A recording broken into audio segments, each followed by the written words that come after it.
Sa pool sa CCTV ang pangingidnap sa dalawang lalaki sa Cebu City. Pero hinala ng mga pulis, pakulo lang ang mga eksena. Ang isa raw kasi sa mga dinukot, may halos 2 milyong piso pang hindi matubos na mga sasakyan. Nasa frontlining balita si John Aroa ng News 5 Visayas.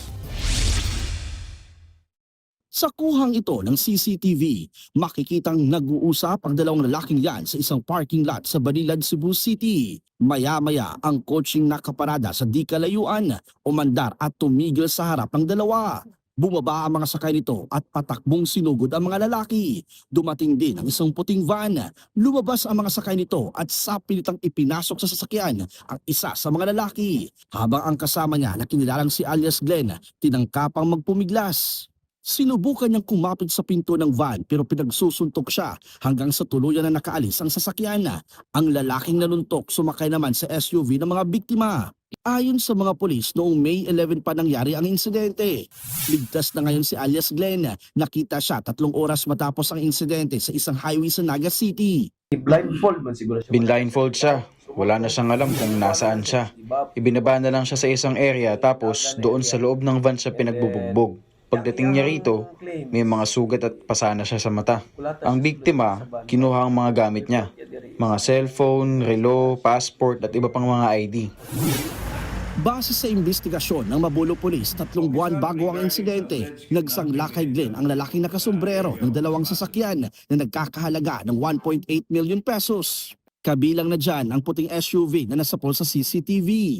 Nang magkasingilan na, wala raw maibigay ang lalaki. Dito na nangako ang nagsangla na mag-aabot muna siya ng 150,000 pesos sa interes kapalit ng puting SUV. Hanggang sa nagkasundo ang dalawa na magkita sa parking lot kung saan nangyari ang pangingidnap. Pero kaning duha ka sakyanan, ako Ang usapan doon ng biktima at ng lalaki, kukunin muna ng lalaki ang 2 sasakyan na sinangla niya sa biktima para maghanap siya ng ibang financer. Sinabi pa ng lalaki na maghintay lang daw saglit ang biktima dahil magbabank transfer pa raw ng pera ang asawa ng lalaki. Pero imbis na pera ang dumating, 2 sasakyan ang dumating na siya namang ginamit sa pag-abduct sa kanilang dalawa. Dahil dyan, itinuturing ngayong person of interest ang lalaking nakasombrero na siyang may utang sa biktimang si Glenn. Posible raw nakasabwat niya ang mga lalaki sa video para pagbukaing hinold up siya. buhat gid mi sa iya nga Hinihintay talaga namin na mag-report siya dito sa istasyon. Pero hanggang ngayon, ilang araw at ilang linggo na ang lumipas, hindi pa rin siya bumabalik. Inaalam pa ng mga pulis kung posibleng miyembro ng rentangay at sindikato ang mga suspect. Napag-alaman din na walang mga papeles ang isinanglang 2 sasakyan. Nagbabalita mula sa frontline, John Aroa, News 5, Visayas! Mga kapatid, Julius Babaw po.